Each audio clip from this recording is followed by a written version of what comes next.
Fan Cave. We'll have beef jerky because you can't have summer fun with salad. Only available in Leduc. Kickoff is coming July 9th. Elks, Red Blacks at Play Alberta Field at Commonwealth Stadium. It's Salute to Service presented by YEG Plus. Help us celebrate the heroes and first responders who make our communities great. Get your tickets at goelks.com/tickets. Jason Krueger isn't just a sports guy. He's a community builder. With over $3 million raised for local charities. And his Krueger Foundation, he's making a difference on and off the air. Check out Krueger weekday afternoons on Sports 1440. Alberta is growing, but our highways are crumbling. Are you tired of the rough ride? In the last 15 years, our population has grown with hundreds of thousands more cars and trucks on our highways. Today, more than 15% of Alberta's highways are in poor condition. Cutting highway maintenance doesn't save money. It makes repairs more expensive. Don't let the government ignore the problem. Your MLA works for you. Tell them to fix our roads. Visit fixourroads.com for more information. A message from the Alberta Road Builders and Heavy Construction Association. This is the moment you become queen. The global phenomenon returns, only on Crave. HBO's House of the Dragon is back for its most fiery season yet. Don't miss new episodes of breathtaking spectacle, shocking betrayal, and explosive drama. You are the queen of dragons. You have an absolute power within your grasp. House of the Dragon. Stream now, only on Crave. Subscribe at crave.ca.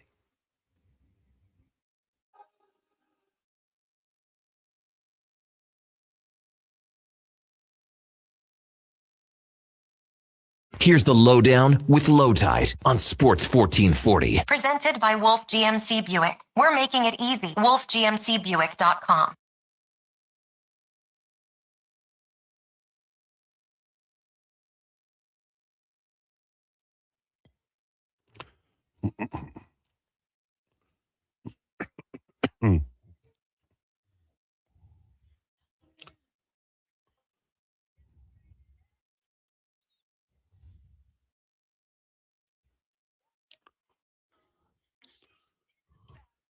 Welcome to the Lowdown. Today's show, Ducks match the Carlsson offer sheet.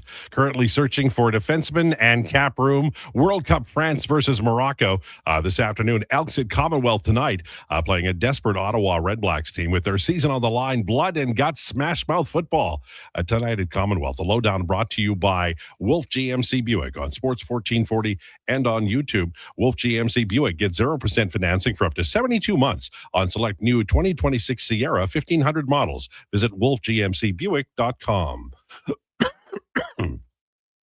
We are also live on sports1440.ca, iHeartRadio, and Radio Player Canada. After the show, we're on Apple and Spotify podcast, and we tweet it out on X as well. Our headliner of the day, Bagged Milk, will join us coming up at 1 o'clock today. We're on Twitter at Lowetide, at Declan Krueger, JFenwick04, and you can text or call us anytime at 833-401-1440. That's 833-401-1440. It is time for the introductions. If he were a football player, he would be a possession receiver, a really good one, like Brian Kelly. Not the first option all the time, 1,000 yards every year, and sometimes would lead the team. Ladies and gentlemen, it's Josh Fenwick. Josh Fenwick, everybody. I'm just here to play a role. That's all. Kelly was my favorite receiver. Well, I'm glad to hear that. No, that makes it sound like I'm your favorite producer ever. I don't have a favorite. I like all of you. That's sure what it sounds like. You were a little edgy yesterday. I don't know. Long week. There's just not a lot going on. Well, no, it's tough. You got to use your whole brain. You got to use and I don't have a whole one. Yeah, I know. Took a lot of hits to the head. I'm in my 60s. I'm working at about 30% here. There we go. All right. If he were a football player, there's no doubt. He'd be a DB and a complete ball hawk. All or nothing. 7 points every time you throw to him. Just who gets the 7 points? Ladies and gentlemen, it's Declan Krueger. Declan Krueger, everybody. That was good. I was a DB. My favorite position to watch, favorite position to kind of break down. So I like that very much. Well, I just thought that, it kind of fit your personality too. You are like, what I love about you as a broadcaster is you are just never like meh. You're just not porridge. It's all or nothing. And that was the nothing part. It's like we're the coffee ward. You're the coughing ward, right? Like I've been coughing and hacking for like a long time now. You've got something going on. So That's brutal. Yeah, that wasn't my best, but hey, let's have a great show. I like your shirt, by the way. Thank you. This is my Elks Press Box shirt. This is my nice collared beat reporter shirt. Oh, so this is when you go, tell me what happened on that play, and then the guy says, I gotta watch. What's with all the pinstripes? Yeah. All right, so lots to talk about. Let's go one at a time. Ducks match the Carlsson offer sheet. Look, they great. They got a player. They could have had him for less, but they got him, and that's the important thing. Now, fire the general manager because he could have saved you $3 million a year. That's times 5. Just by saying, yeah, okay, we'll take the offer the morning of the acceptance of the offer sheet. Talk about not, kind of reading which way the wind is blowing. And now if you want to go to Puckpedia and have a look at what the defense looks like, the Oilers have defensemen, but there's no way they're going to be making, Anaheim won't make a trade with Edmonton, but they have to drop money and they have to add defensemen. The Anaheim Ducks are in a world of hurt after this. My suspicion is that they have some deals lined up. I can't believe they would have been just sitting on their hands the last few days. Their defense right now, Jackson Lacombe, everybody loves him, great player. Pavel Mintyukov, he's overpriced, but they had to sign him. Nick Jensen, who is 35 and a good defenseman, but every year he erodes, and he's really into the erosion. Ian Moore and Drew Helleson and Tyson Hines, Tristan Leno. This isn't good enough, and it's not good enough by a lot, and they don't have any money.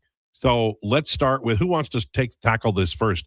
What kind of defenseman would you go after if you're the Anaheim Ducks, and who on that roster maybe is tradable today that wasn't yesterday? Well, let's see. You got to go for the cheap ones, obviously, because now they have, $9 million in cap room. And they got to sign the other guy, too. Yeah, what's next for Cutter is, I think the big question. Their current cap space is $9 million and 73,000 or so. Well, they're going to give 9 to Cutter and the 73,000 to 5 defensemen. Yeah, you trade Kreider, that opens up 6.5, provided you don't have to retain anything. But then, you just need to go out and you need to find the cheap ones. I mean, they're as cheap as it gets right now, right? They got Mintyukov at 7.2, Lacombe at 9. Then everyone else is sub 2.5. This is not looking good. They need a top 4 defenseman, at least one. It's a mess. And those ain't cheap. The press release had the owner at the top, and I just wonder if I don't think they'd fire him today, but I wonder how shaky the GM is in terms of his footing. Declan, what are your thoughts? Yeah, we went into this pretty well in depth on Fantasy Frenzy. You obviously understand it because you want to keep that elite number 1 centerman, plays a 200-foot game, all that. You got to think Cutter Gauthier sitting there and thinking, listen, if you guys are giving me a bridge deal for 1 year, you better be giving me 8 years and $15 million when the dust settles and when you're able to pay me. Because, I think he probably feels. I'm not going to say whether he thinks he's a better player than Leo Carlsson, winger versus center, all that, but he probably feels a lot of the numbers that Leo Carlsson kind of produced came from him putting the puck in the back of the net. And he's obviously going to see this number as a comparable and be like, what's really hard to do in the NHL? Score 40 goals. You know who did it at a young age? Me. So that's, I think, the biggest thing they have to worry about. And then you just take it a step further, and it's like, well, you got $16 million tied up in Mintyukov and Cutter Gauthier, and Jackson Lacombe, You have to fill out the rest of that defense. You have some contracts that got to get moved, but what's the value on them? And you have $9 million to do all this with. So it's a tough spot, but you understand why they did it. And they have, I'm just looking at, let's say they go, okay, we can get a guy, but we got to trade, real talent. So they've got a little bit of the problem that the Oilers have. Like Troy Terry is making $7 million, but he's got a modified no trade. Granlund, 34 lesser value, but Kreider, Killorn, Vatrano. Does Vatrano have any trade value at $4.5 million? Oh, I don't think so. Right? Maybe like a smidge, but not a lot. I can't find anybody. I'm not trying to be rude or anything, but what are they going to trade for? What are they going to trade that has dollars attached to get it off the roster? And then, once they let's just say they trade, and I'm just using it as an example. Vetrano, nothing retained, plus a second for a seventh. Let's just say that happens. I'm not saying it will. Let's just say it will happen. Then you have 4.5, so you can get Cutter signed. But I don't know what you're going to offer teams for the defenseman that you really need, and who on bloody blue blazes is going to trade a top 4 defenseman on July the 9th. It is the 9th, right? July the 9th. Nobody's doing that. This is a mess. Absolute mess. And you, like Ken Holland with the Broberg and Holloway deal, you have to know this is coming. And the Carolina Hurricanes won the Stanley Cup, and they are, I know there were Dundon names on the cup, but there's a lot of smart people in analytics, a lot of smart people in cap, a lot of smart people who would have seen this kind of thing coming. And I think the Anaheim Ducks, like the Edmonton Oilers, the day Broberg and Holloway saw offer sheets, you have to be aware of that stuff. And some organizations aren't, and it's pretty obvious the Anaheim Ducks are one of them. And if you're a Ducks fan, we have one here in the building. That's got to be wildly disappointing that happened. All right, football tonight, Edmonton Elks. Do you worry? Like, I'm reading online where people are like, oh my God, Ottawa, their season's on the line. Holy, but they are bad, right? Like, they're not a good team, and the Elks are. Do you worry about tonight's game? I do. Not from the perspective, I think this is like a really tough matchup for Edmonton, but it's pro ball. Anything can happen. Ryan Dinwiddie's a great coach, and this team's going to be hungry, like you mentioned. So if you go out there and lose to a winless team 2 weeks in a row, one of those games at home against a team you've already beaten, you already know, decently well from this season, despite being a cross-division rival, that 3-2 looks a heck of a lot worse. So, yeah, I worry about them in that sense, but I still think they win the game. I think they win it relatively easily. I think they have a great formula to win the game, but you can't not worry about what the implications of a loss would be. Yeah, it would be, because they started so well, and now you're kind of backtracking, and especially because it's a home game. Hopefully there'll be a big crowd. The weather's weird today. It is weird today. So whatever's going to happen, hopefully it happens like in the afternoon hours, and then by the nighttime comes, we have some kind of an idea about what the weather's going to be as we head to the stadium. All right, World Cup. It's just been so fantastic. Morocco, France this afternoon. France is the class of the group. They're so good.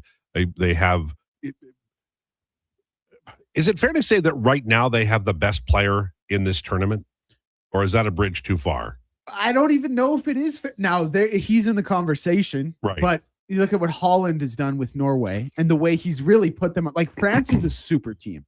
Yeah. The fact Messi beat that team in 2022, actually, like, we're going to look back on that and be like, how did he do that?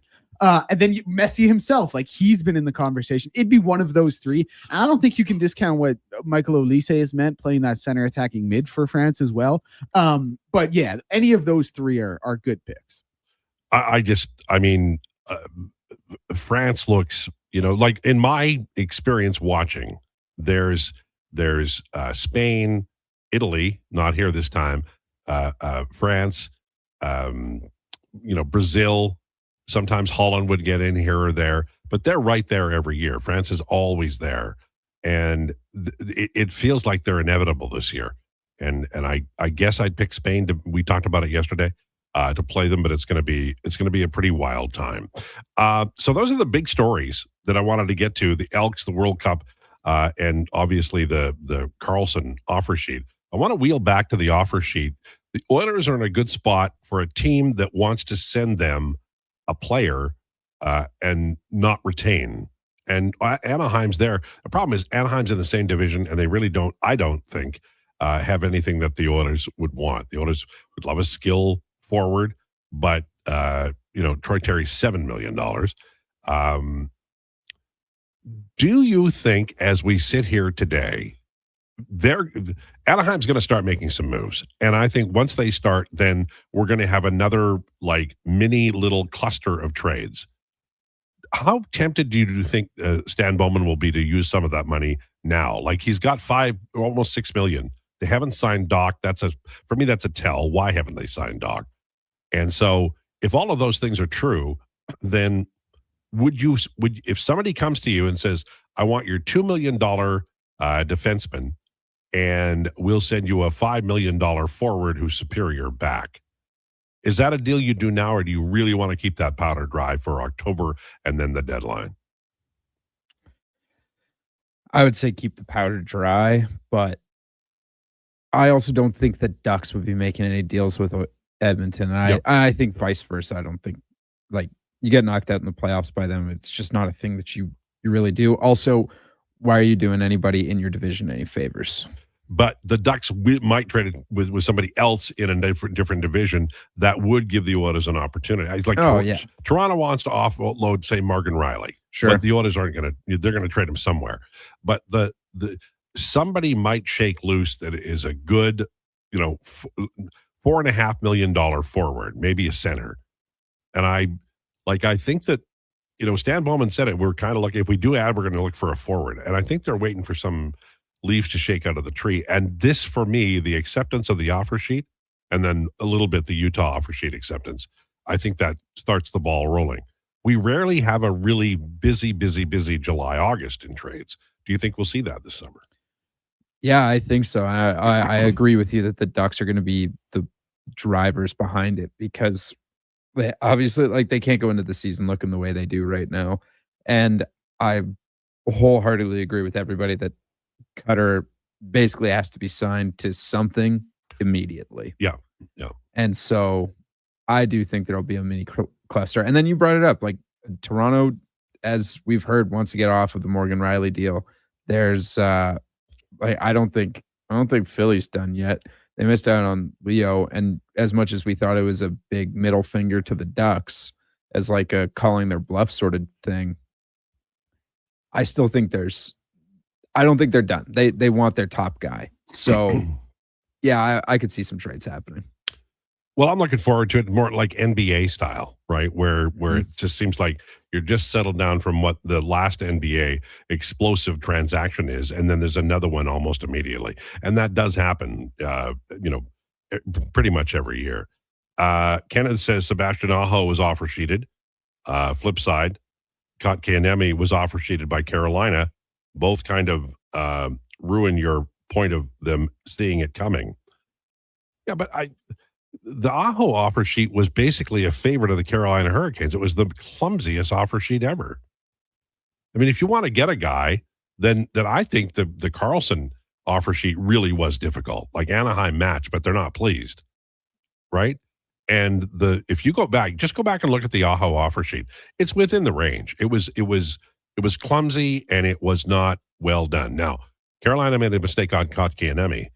That said, so what? They won the Stanley Cup. And what I'm interested in about Carolina is they're not trading him. They could offload him with a sweetener because he's a center. And somebody would go after that thinking, well, we can make him into a second-line center. But they're keeping him, I think, because when they finally do trade him, they'll get a little bit of value from him, and it probably won't be this year. All right, what's coming up on Declination, sir? Yeah, it is Thursday. So that's CFL, and what a perfect day for it. Game day. Is there anybody on the injured list that you're worried of, like the position to plug and play? Nick and Brock both that middle linebacker position. Javon looked out of his depth in his first start of the season.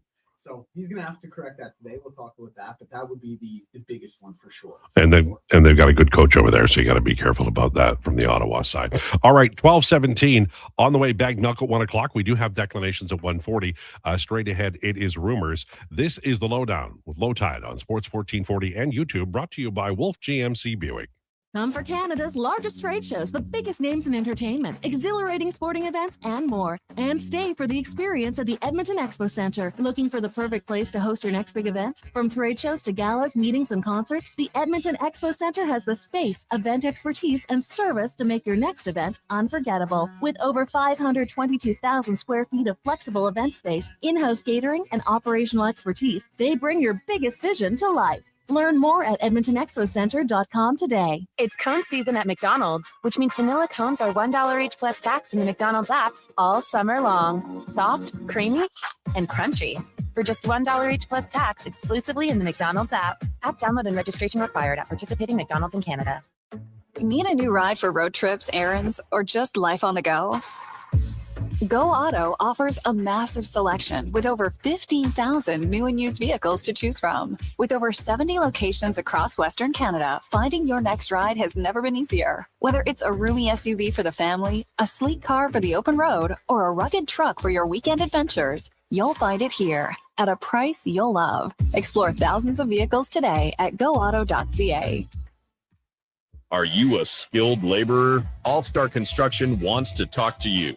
A heavy equipment operator with Traco or backhoe experience? All-Star Construction wants to talk to you, too. With work in and around Edmonton for local land developers, All-Star Construction offers year-round employment. Whether it's power, gas, or telecom, developers rely on All-Star Construction to get the job done. So if you're a skilled laborer or a heavy equipment operator with Traco or backhoe experience searching for work, search All-Star Construction on Indeed. Your all-access pass to the world of sports is Edmonton's only sports radio station. From pre- and post-game hockey shows to in-depth analysis from your favorite commentators, the action never stops on Sports 1440. For over 60 years, the folks at Diablo Boots have been selling the best Canadian-made boots. Handcrafted in Winnipeg, Canada West makes the best quality cowboy, biker, and work boots for Diablo Boots with replaceable soles and heels. Why buy cheaper quality like Ariat, Justin, and Red Wing made in China when Canadian-made is better? Support Canada's workers and Diablo Boots for the best boots. So save on boots by Save On Foods. That's Diablo Boots, 3340 Gateway Boulevard on the east side of Save On Foods. Canada West and Diablo Boots, the two best names in the boots business. You've got better things to do than wait for an oil change. Jiffy Lube gets you in and out fast. No appointment necessary. All you have to do is roll into a location near you, and we'll take care of the rest. Every full synthetic oil change at Jiffy Lube is warranty approved and comes with a 20-point visual inspection, making sure you get back on the road safely. Find your neighborhood Jiffy Lube today. Visit jiffylubeservice.ca.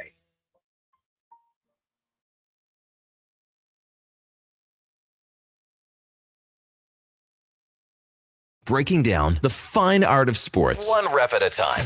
The Lowdown with Lowetide. Thanks for checking out Sports 1440. Presented by Wolf GMC Buick. We're making it easy. WolfGMCBuick.com.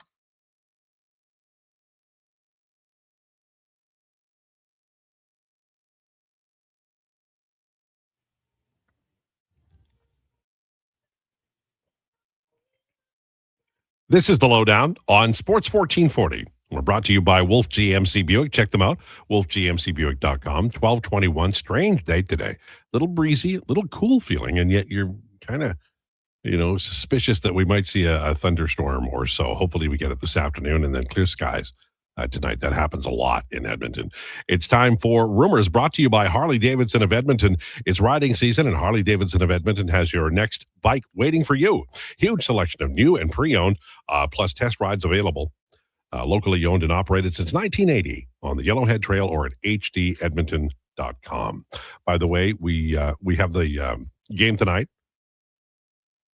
Elks playing host to Ottawa, and the Riverhawks are playing Nanaimo at 7:05 as well. The big news is the Ducks match Leo Carlsson and the offer sheet. People are saying, they had to do it, and I get it, but the Ducks really, I think, have to be the last example of a team that is caught by surprise with this. The Oilers on July 1st, before the offer sheets, they went out and they signed a bunch of guys. And I was like, man, these are going to be good players, Arvids and others. And then immediately an offer sheet comes in. Well, teams have to be aware of that. That has to be part of the scenarios that you go through as you approach the offseason. And if you go and look at recent signings, AJ Greer, 4.25, you think Anaheim would like that one back? And I feel like the agents are, and I'm not blaming the agents, that's their job, but they're sort of, this is easy pickings. It truly is. And I'm it's not like the Aho move years ago, because that was an easy match. The Carlsson contract was not an easy match. That was a lot of money, and it puts them in a really bad spot. And unlike, I think they were wise in accepting it instead of letting, like Broberg and Holloway are a big part of St. Louis now. The Oilers could have that. They might have a Stanley Cup if they'd matched. They would have had to move some veterans out, and a lot of them are on no movements, but they put themselves in that position.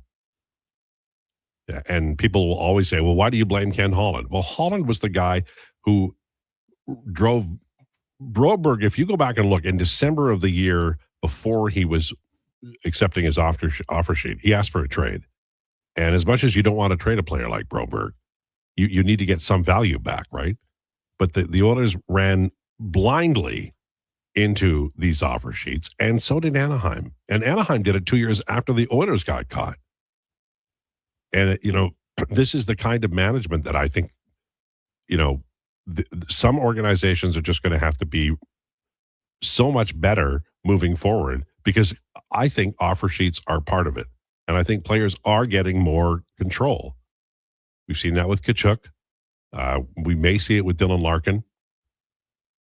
But it's the world as we know it has ended with this offer sheet. And I don't know. I mean, I don't have the list in front of me of free agents who didn't take arbitration who might be available. And maybe you'll have to wait until next year. But Philly's still out there, and they're looking. And maybe we see another one. At the very least, maybe we see, remember when Evan Bouchard, the Oilers were aware that Carolina was going to come calling, so they signed him. And sometimes, was it Condré Miller? Who was Keandre Miller, yeah. Yeah, they were going to offer sheet, and then they just worked out a trade instead. That could happen too. So it's a new avenue, and especially let's review why Philadelphia did it. They did it because there's no number one center out there. And you can say, well, Carlson's not a number one center. Yes, but he could be. So they're overpaying for the opportunity to find out. As it turned out, it didn't cost them a thing because Anaheim accepted the offer sheet. But if you need a number one center and you're an NHL team and you feel like, we got a pretty good roster here, like maybe Calgary in a year, right? That young defense will be a year older. Yeah. And you got some good players there. That they do, and a lot of them. Right. So if Carlsson was a free RFA next year, I mean, Calgary might think about that. Oh, I would hope so. Yeah. They're sort of missing the whole number one center thing, although hopefully either Ethan Wittenbach or Cole Reshny end up being the guys. Well, you like to develop those guys, right? But even if you get a guy and then they develop, you could have, something similar to McDavid and Draisaitl. Dylan Larkin has added the Dallas Stars to the trade list. I don't know how this is going to go because, the Nurse, he accepted the San Jose deal, and that put the Oilers in a much better position. Yzerman could just say, it didn't work out. Let's try next year. And that may be what happens here, but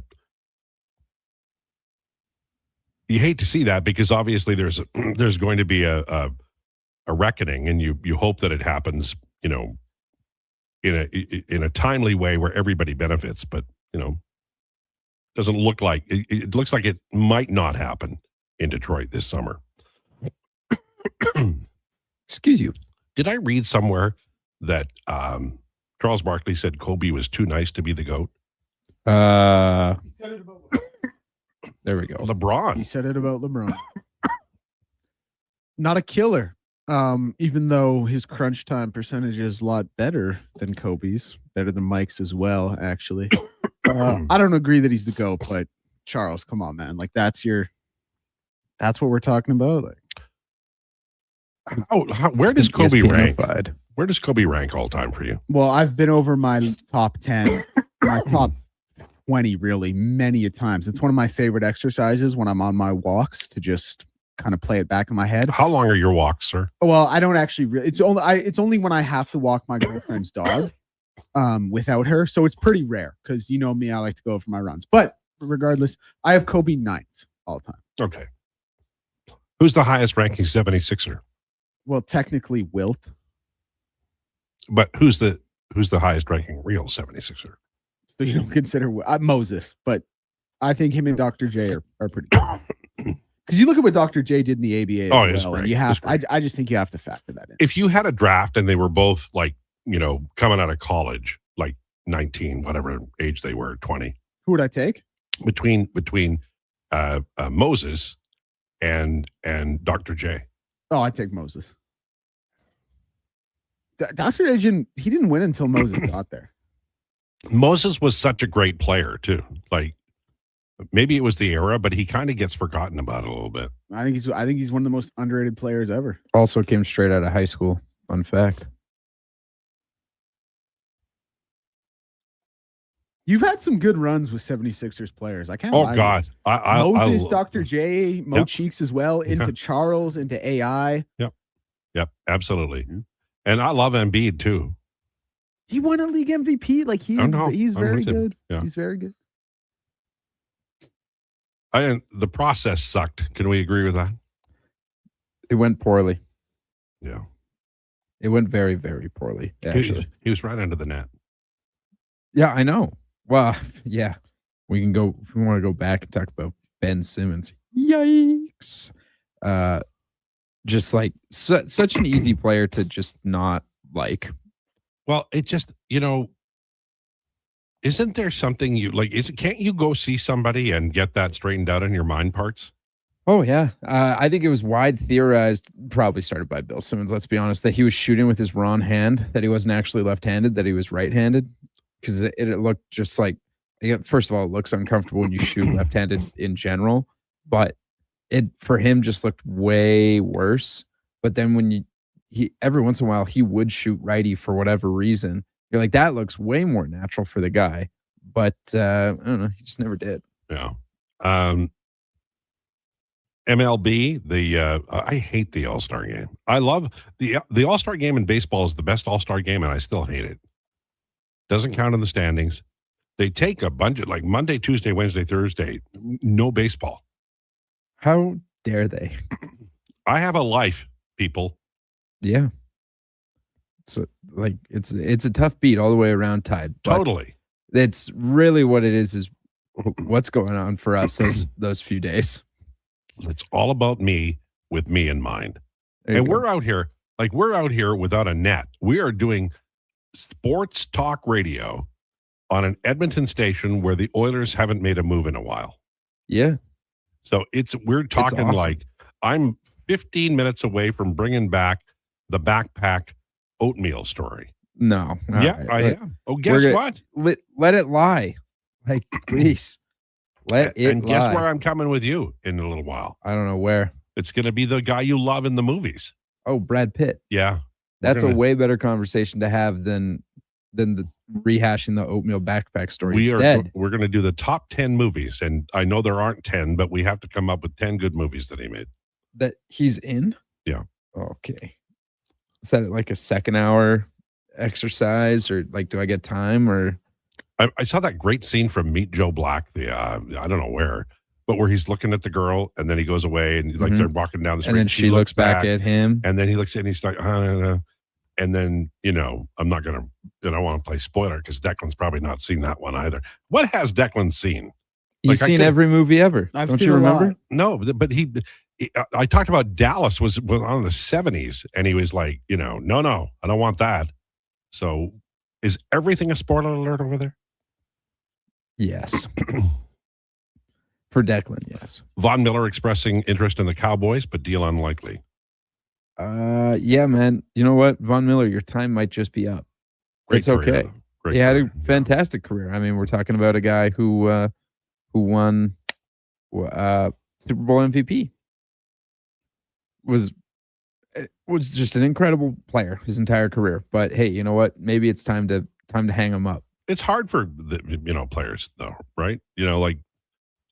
And then what they do is the ultimate. They come back and then they get hurt and then it's kind of a sucky thing, but that does occur.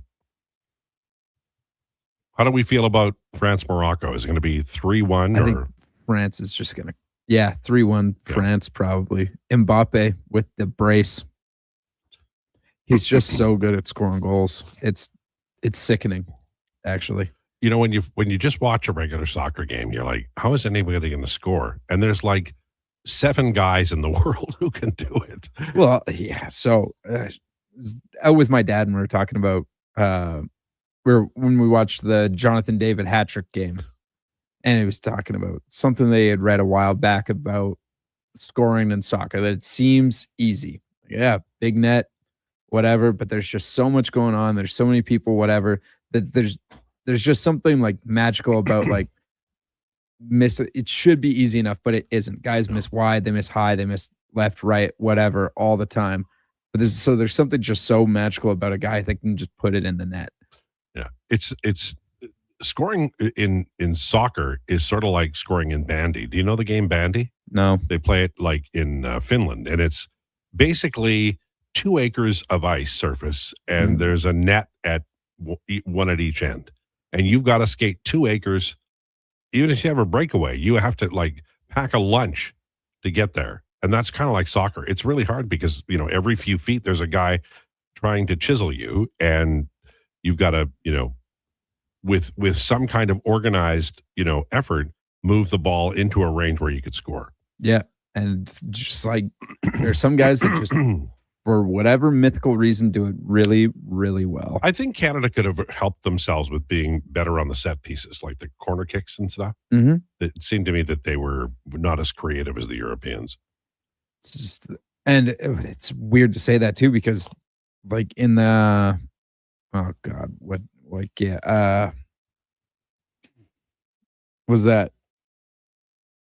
their first game in the knockout? Bosnia and Herzegovina. In the knockout? Oh, sorry, I thought in the group stage. No, first game of the knockout was South Africa. South Africa. No, all right. What was their last game was against Switzerland. Yeah, that was that game against Switzerland. Yeah.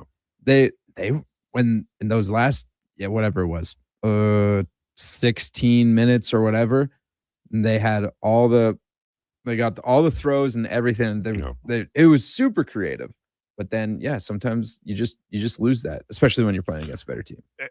Is there any way that CONCACAF can become better, like internal competition? Because these European sides are always playing each other. Like they'll play the Euro 2 years from now. Yeah. And that's the highest caliber. There's not a dog in that group. Wait, what'd you ask? I like CONCACAF as a body of soccer, like the Euro, all those guys are playing against each other. CONCACAF, you know, United States plays Mexico, Mexico plays Canada. Like, how do they get better? And I know that it's like going to be decades, and I understand that, and you need strikers and all of that. But is there a way to you know, like, do we need to put more funding into it? Like, do we have to identify soccer players at an earlier age? Do we need to have a super team that, you know, trains, in one city all the time? In reality, it just needs to be more affordable. No. Well, that's the government, right? Government chips in, and maybe it's more affordable for kids. That would be very helpful. However, depending on who you ask, that might be communism. Oh, well, I forgot. I did forget about that for a brief second, and everything about Canada's game was phenomenal. Like top 5 team in the tournament, except their finishing. I heard their expected goals. They won all the games in expected goals. Oh, that's lovely. One of only like 4 teams to do it. Yeah. Pretty impressive. Yeah, but I mean, analytically, I'm proud of them. Yeah, but it doesn't. You know, it's like close only counts in horseshoes or whatever they say. You guys have probably picked up a few Canuck listeners now. There's no Vancouver sports news now. Well, the good thing about that 778 is the 2 gentlemen to my right love the Vancouver Canucks and mostly love the Vancouver Canucks fans. Big time fans of the Vancouver Canucks fans, aren't you? They're the best in the world. I've been playing this game, Geosport. I swear this has a point. And so you just have to pick the location where X blurb is from. It's a great game. It's really fun. And so I remember the 5th question one day, I think this was last Saturday, was the fans of this city rioted after losing Game 7 of the 2011 Stanley Cup Finals. Vancouver. And I was like, oh, well, that's easy. Like, that's a layup. And yeah, the hockey ones are way easier. Yeah. Then they'll be like, oh, the team from wherever won their only Stanley Cup in 1989. I was like, well, that's the Calgary Flames. But it's always just related to the Stanley Cup or whatever. It's never like, oh, well, this guy was born in this area or whatever. You're just like, oh, I just have to remember where Pittsburgh is. Lovely. All right, cool. What's the game called? Geosport. Geosports. It's a super fun game. Super fun. It's really tough sometimes. Not for a guy like Declan who knows where everything is. Right. I'm going to play it right now. You haven't done today's? I haven't done today's. I bet you get like a 934 or something. Because someone did it on this computer already. Someone did it on. It just counts the computer, not just like your Google account. All right, then. Well, then here we are. Well, we're riveting back. Radio. We're back to the text line. Al,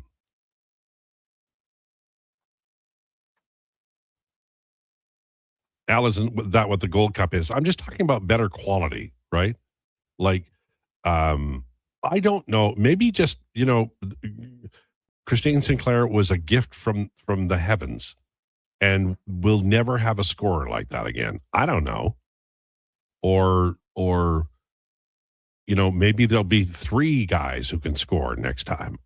It seems random. It's like the NHL draft, but I think that's what one of the CONCACAF teams maybe need. I'm just tired of watching Europe always do well. And if it's not Europe, it's a South American city or country, I mean, tell me I'm wrong. How often does an African team get in or a CONCACAF team get in? Like the United States was in the semifinals not long ago. Well, 4 years at a time, but it does happen, but just not enough.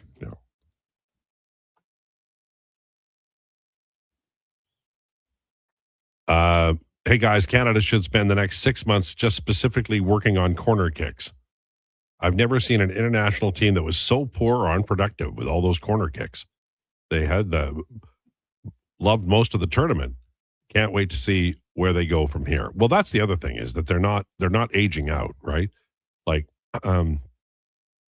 maybe a decade ago, Holland, maybe 15 years ago, Holland was really good.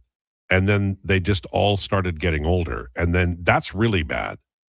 And whenever I talk to my friend Hernan about Chile, he always mourns the loss of a group of players who were part of the national team as they age out. And you're going to get players and they're going to be great, but you have to kind of watch them develop. So it's for some of the countries like Canada and Chile and I guess Mexico and the United States, they're just, there's no other way to do it. You just have to develop talent.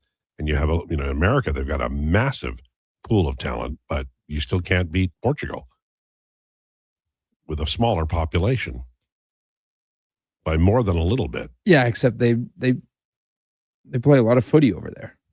Yeah, like it's totally different on this side. Also, someone texted and said that soccer is the most affordable sport in the world. Not if you want to play against high level competition. Yeah. My sister was, she was a really good soccer player, but I remember they wanted her to join Phoenix or whatever the club was. And it was like an arm and a leg and a kidney to play with them because they travel all the time. Like, oh, it's expensive. And if the family wants to be like it is like, if like with hockey, right? It's the same thing. If you want to be like the parents have kids and things, you want to be active as, with what they're doing. It's expensive. Yeah, it is. Like, I'm gonna be just ripped alive. Weasels will rip my flesh, but I think this is the kind of thing that a government could help with. Mm-hmm. Hey, if you want to be the best, you got to play the best. You can't play the best if you can't afford to play them. Amen to that. All right, on the way, more of your comments about the Oilers, about the World Cup, about all the things going on. We might even talk Jays. It's all straight ahead. Lowdown with Lowetide, brought to you by Wolf GMC Buick on Sports 1440 and YouTube.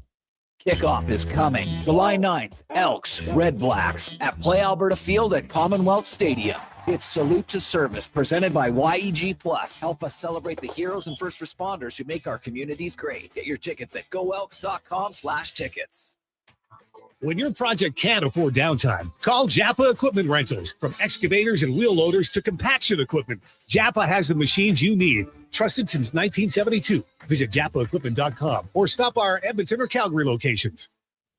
Hurry in for hot summer savings at Wolf GMC Buick. Take advantage of 0% purchase financing for up to 72 months on select new 2026 GMC Sierra 1500 pickups. 0% purchase financing for 36 months on select new 2026 Sierra 2500 Denali and Denali Ultimate models. Plus, huge cash savings on GMC Sierra heavy-duty trucks. And ask about the $1,000 truck trade-in bonus and low-rate lease offers. Wolf GMC Buick. We're making it easy. WolfGMCBuick.com. From the locker room to your radio, Sports 1440 is Edmonton's sports leader. Real talk, big personalities, and your texts. It's interactive. It's fun. It's where Edmonton talks sports. Sports 1440. Lux Windows was founded in 1969 with 5 people and a dream. 55 years later, our team of experts cares a whole lot about building and installing the best possible windows and doors. Because Lux is not just an Alberta-made product. We're one big Alberta-made family. Everything we are is windows and doors. A company born and bred and made in Alberta. Hey, Canada.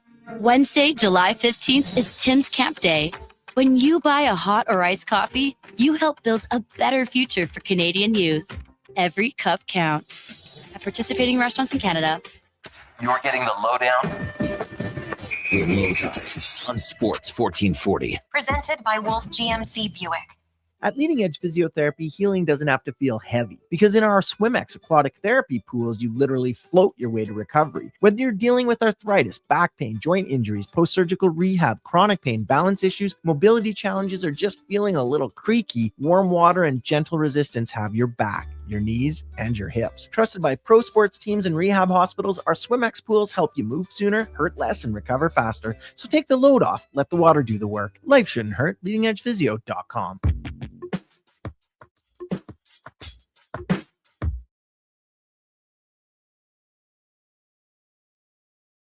From high sticking to breaking down the middle.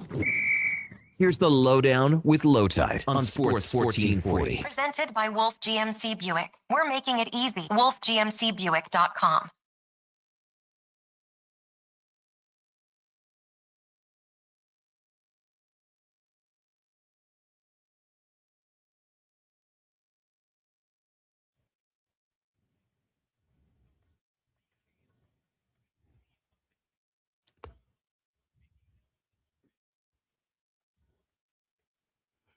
Lowdown with Lowetide on Sports 1440 for Wolf GMC Buick.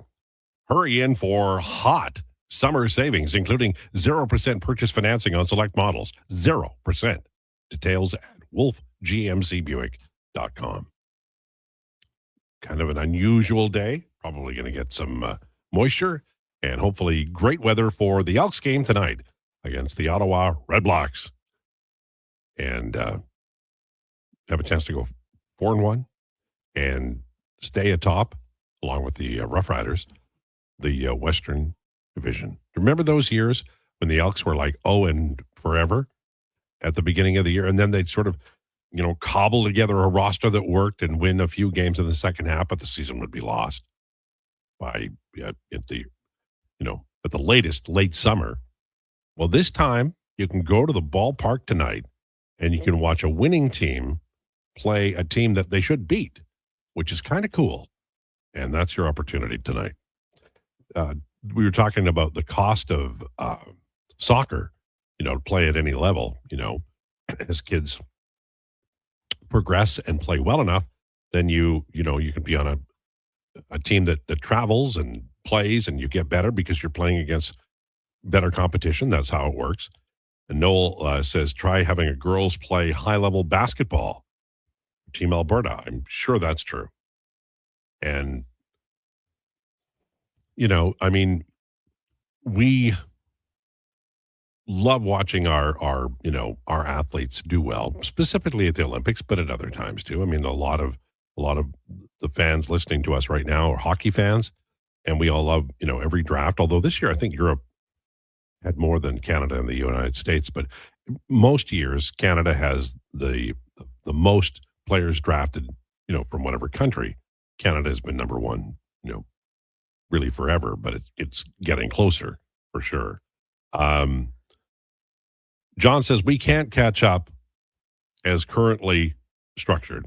In North America, the talented kids, parents are viewed as a customer.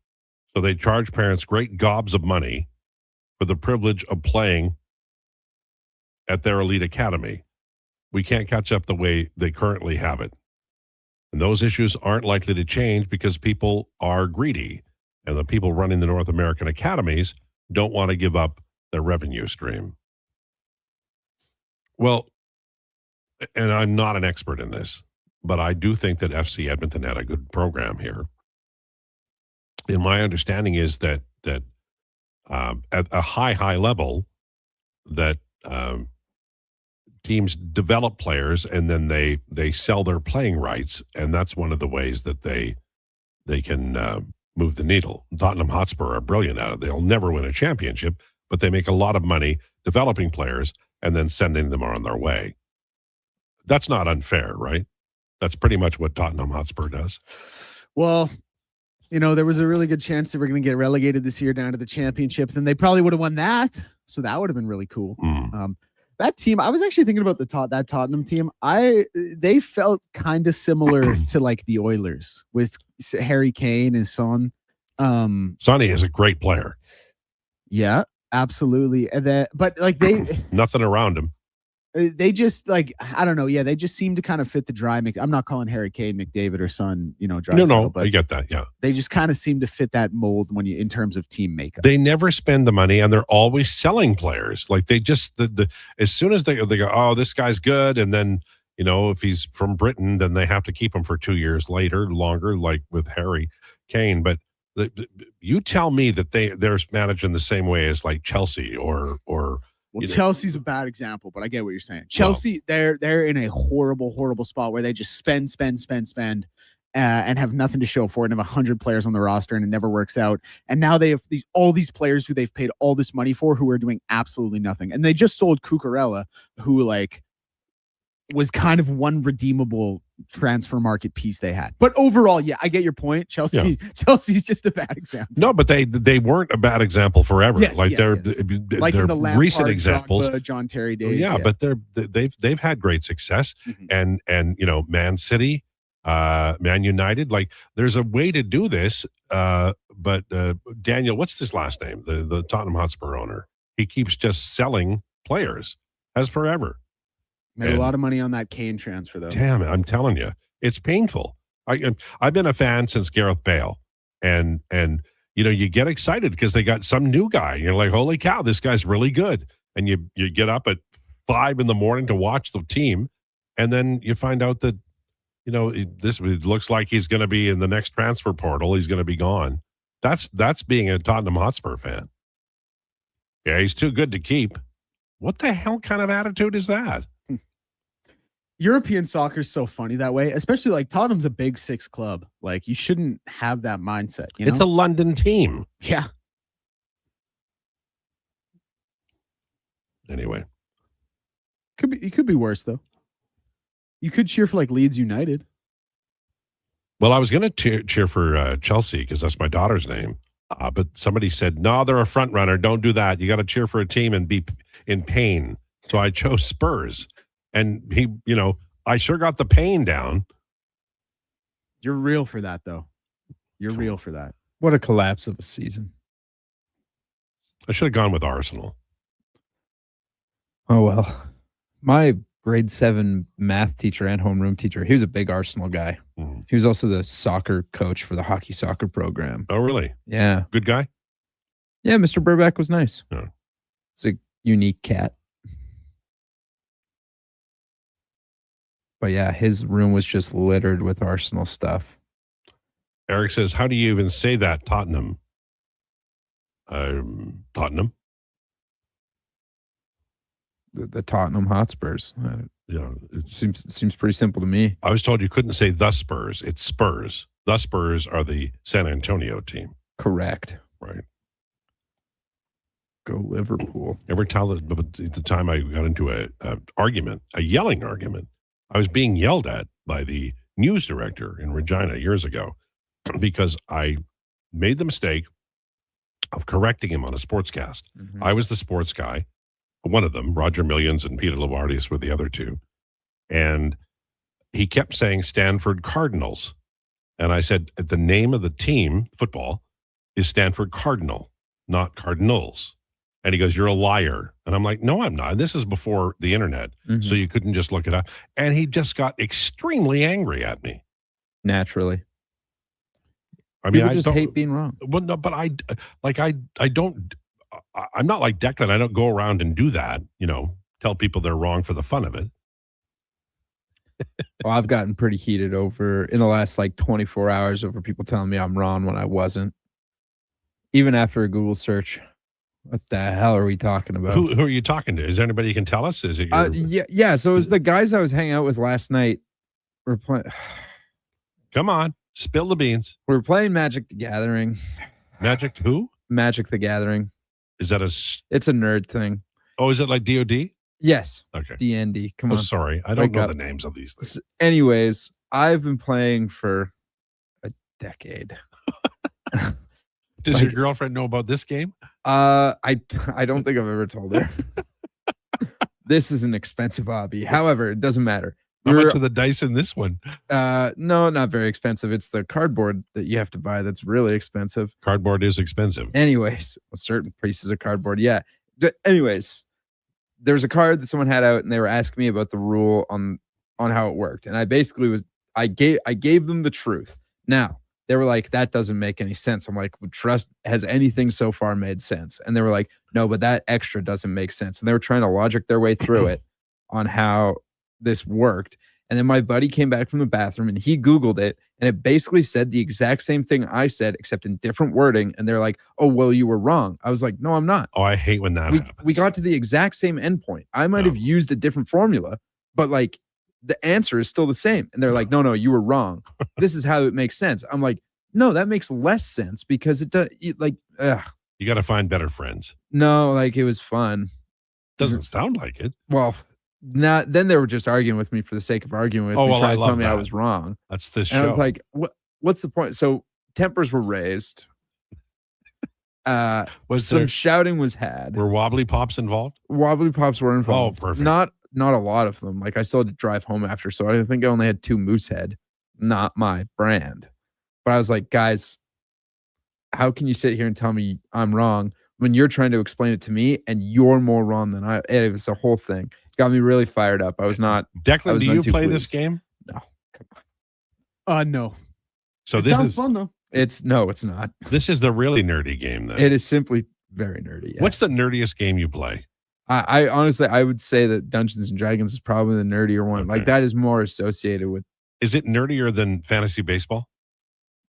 Yeah. So you're more nerdy than I am. Yes. Excellent. Of course, I'm older, and I think that probably counts for extra points. Sure. I think, anyway. Okay. Declinations coming up in hour number 2. We're talking Declan CFL at 1:40. We have bagged milk straight ahead to talk about. We will talk about the Edmonton Oilers. Not a lot to discuss, but maybe there's going to be something shake loose with this offer sheet that has been accepted by the Anaheim Ducks. We'll also talk about World Cup soccer and, of course, the Edmonton Elks heavily. Lowdown with Lowetide on Sports 1440 on YouTube, brought to you by Wolf GMC Buick. It's time for an update with Declan Krueger. This is a Sports 1440 update. Brought to you by ElksNation.ca for the best Elks coverage online. Visit ElksNation.ca. Articles, podcasts, and more. The best free Google coverage online. News from around the sporting world. The Anaheim Ducks, of course, have matched Leo Carlson's offer sheet from the Flyers, taking on a record $18 million cap hit. A report around the NHL says the Detroit Red Wings' Dylan Larkin would be willing to accept the trade for the Dallas Stars, expanding his list to 4 teams. In the CFL tonight, the Edmonton Elks will be in action against the Ottawa Red Blacks at 7 p.m. kickoff that gets Week 6 going. FIFA World Cup will start at 2 with France and Morocco. And in the MLB right now, Braves lead the Pirates 6-4. Rain delay in the top of the 6th. Mets lead the Royals 6-2. Yankees lead the Rays 7-3. Cubs trail the Orioles 1-0. And the late game tonight, we'll see the Rockies and the Giants. I'm Declan Krueger. This has been a Sports 1440 update. Sports 1440, Stingray Radio Station. CKJR broadcasts from West Edmonton Mall and Wetaskiwin. Download the free Stingray music app and listen wherever you go. Say hello to Alberta's home for reeling and dealing. With Play Alberta, you can spin into the excitement of popular slots like Cash Eruption and Desert Fantasy. Experience Alberta exclusive games and get in on the action of live dealer tables with all new elevated stakes. However you prefer to play, the fun is ready when you are. Visit playalberta.ca/Gregor to learn more. That's playalberta.ca/Gregor. Must be 18 plus to play. If you gamble, use your game sense. Canada's men's rugby team at Clark Stadium. July 11th. Don't miss an international doubleheader as Canada takes on Portugal and Tonga battles Spain. Build the home field advantage for Team Canada. Tickets at Ticketmaster. It's dollar drink summer at McDonald's. Sip on a refreshing small fountain drink or a small iced coffee for just $1 each plus tax, all summer long. Only at McDonald's. Excludes flavored and cloud iced coffees. At participating Canadian restaurants. Taxes extra. Prices exclude delivery.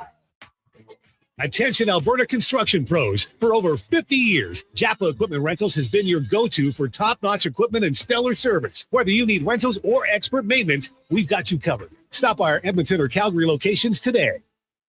Thinking of growing your business? In partnership with Prairies Can, the Alberta Chambers of Commerce is helping businesses explore new opportunities, new markets, and build connections through organized trade missions across Canada. Find the right mission for you at abchamber.ca/trade missions. Mr. Rooter has deja vu. Mr. Rooter has deja vu. The bathroom is right over there, Mr. Rooter. Thank you, good sir. Wait, I swear I've plunged this toilet before. It was clogged with a snow globe. Am I living in a time loop? Oh, good. It's just a voodoo doll that looks exactly like me. Whew, what a relief. For a plumbing experience you'll want to relive, call Mr. Rooter. You don't just need property services, you need problems handled.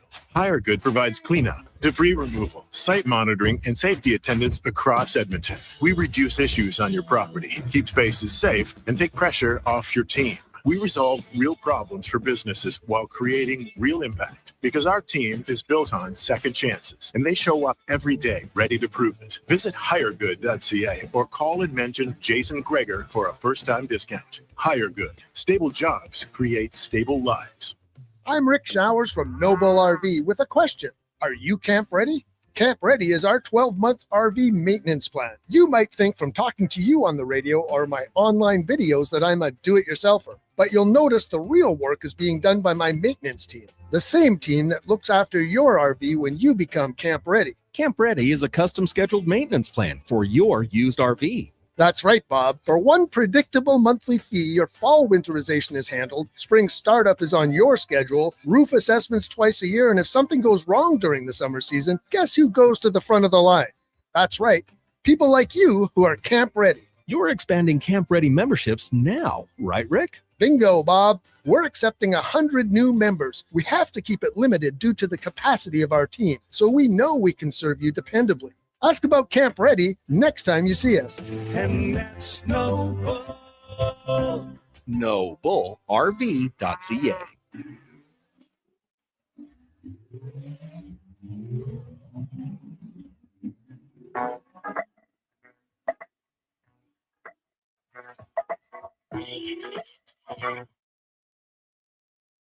The Lowdown with Lowetide on Sports 1440. Can you fit sports encyclopedia on a business card? Presented by Wolf GMC Buick. We're making it easy. WolfGMCBuick.com.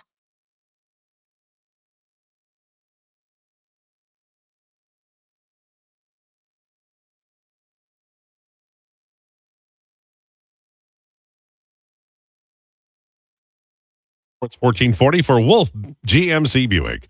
Hurry in for hot summer savings, including 0% purchases, financing on select models, 0%. Details at wolfgmcbuick.com. I talked to Ag Milk here in Two Shakes of a Lamb's Tail. Talk about the Tom Dundon the various Dundons named on the Stanley Cup.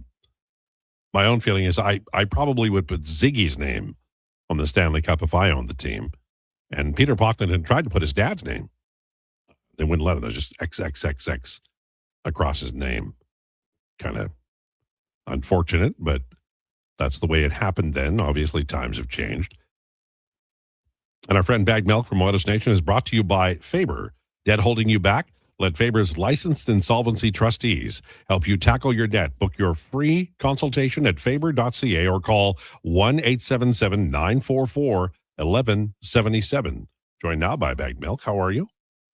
I'm doing very well. A lot of stuff going on. I was looking at the Stanley Cup photo this morning with all the names. I heard you talking about that on the lead. I see our old friend Tyler Dello's name on there. Yeah. The offer sheet getting matched. So lots going on today. Yeah, it is. Now, I said I would put Ziggy on. Would you put Frank on?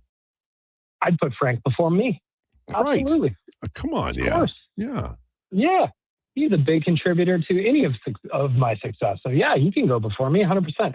It is interesting, though, because I was listening to you in the lead up here. And, the last time I saw the Stanley Cup, I went and looked for the Pocklington name X'd out, and you can find it. And that's what made it so interesting to see the names hit the list today, because the whole kit and caboodle were there. The whole family tree was on there. And I just thought that was very interesting that was allowed. And then I saw the tweet from Jeff Merrick saying sometimes the Hall doesn't necessarily know who's going on before the fact. So I'm curious to see how this plays out. If any changes happen, I don't expect any. Maybe, like you said, times have changed. But yeah, very, very surprised to see the whole family up there on the cup. Yeah, I honestly, I think if Peter Pocklington put that name on today, I don't think there'd be any pushback.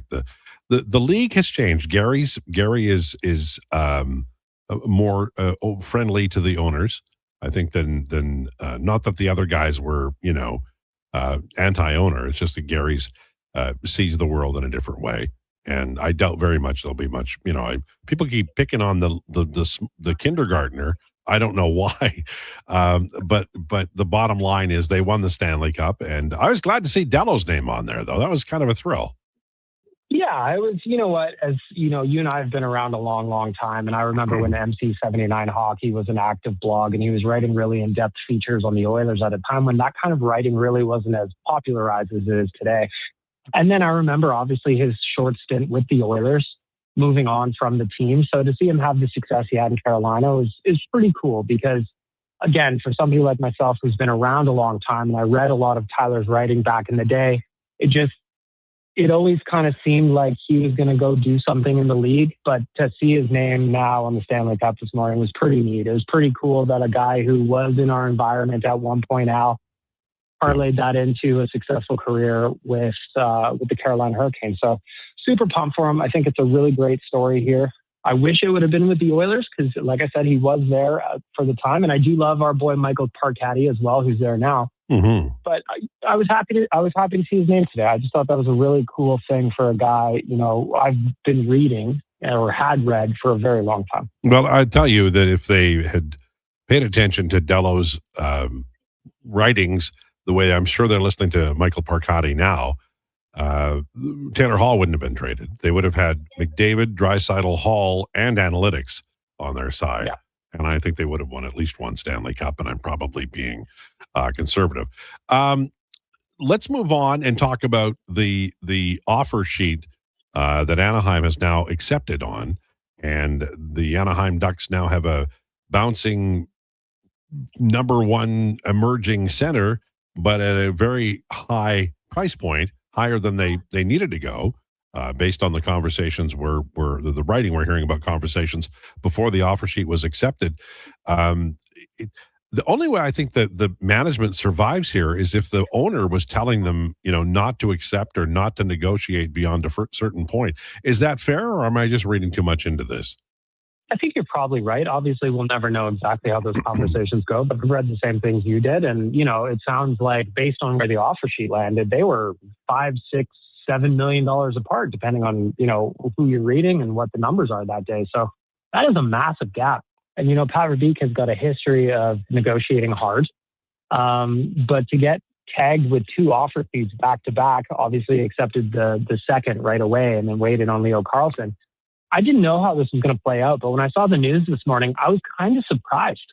I mean, Leo Carlsson is a heck of a player. He's going to be an absolute stud, and I believe that. But last year, he was still a guy, who had 67 points in the NHL, which is nothing to sneeze at. I'm not suggesting it is, but that is a pile of money. And when I think that he's making, $6.5 million or $5.5 million more than Connor McDavid, if my math's right, it's kind of wild that this has happened. And I'll tell you another thing, offer sheets are so much more entertaining when they're not targeting the Oilers. So I've been having a good time watching all this, the talk of other offer sheets going out and then some getting matched already. Like, it's been a very interesting summer, but going back to your original question, I did not see Anaheim matching both of them, especially at the $18 million, especially since it's front loaded with a bunch of bonus money.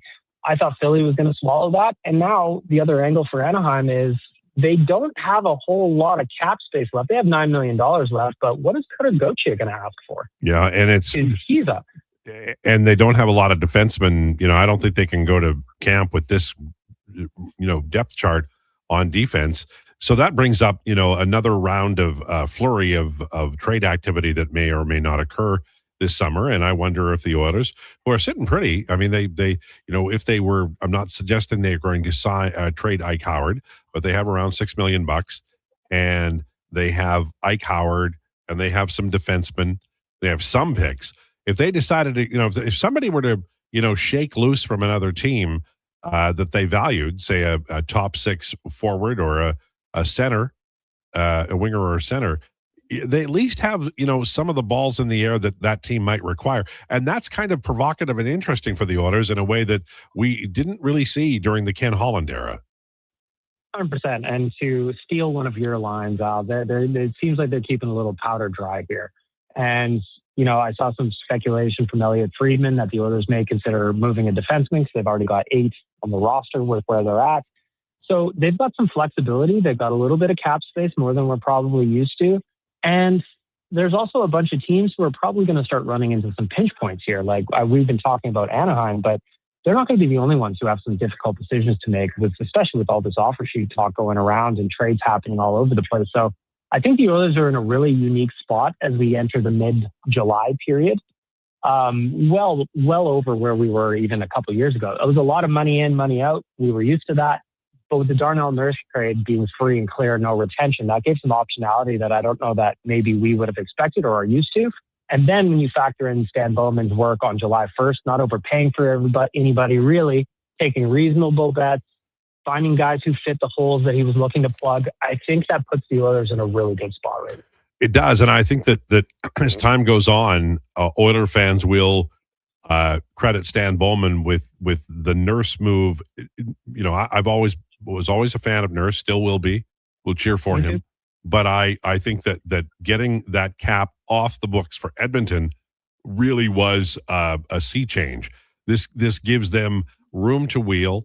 They signed short-term deals that they still have some long-term ones, but this really does give them the opportunity either now or at the deadline. And it's a more interesting team to talk about, quite frankly, because you at this time, most Julys we're talking about LTIR and how close they can get. And now we're talking about, okay, who's good and might be available. And that's a whole more interesting conversation.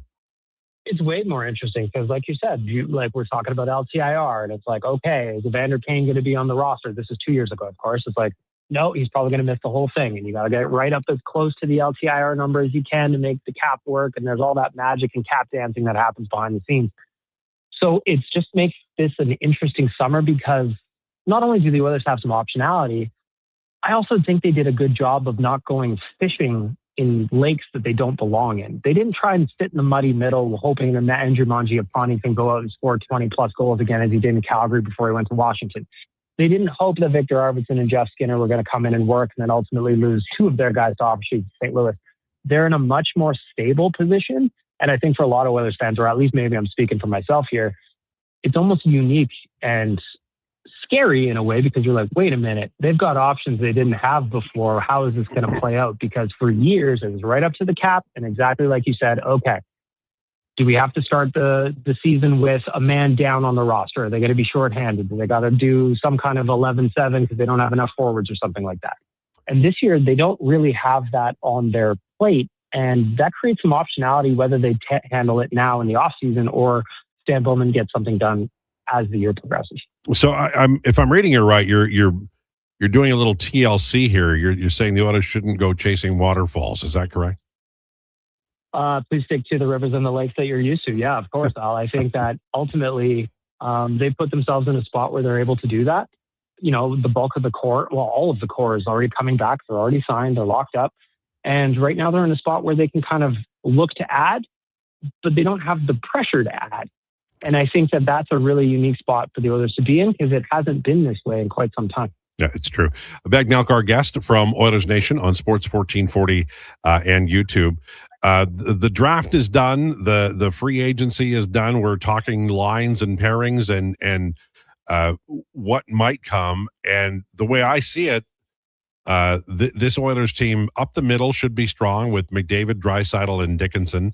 And if they decide to play McDavid and Draisaitl together, Nuge probably moves into the second line spot, and he'd need like a lot of help, as in like Hyman and Podkolzin or something. And you might put Matt Savoy up on the top line with Draisaitl and McDavid. But I've been wrestling with this for like several weeks now because I like Ike Howard. Obviously, Stan Bowman liked him enough to trade for him.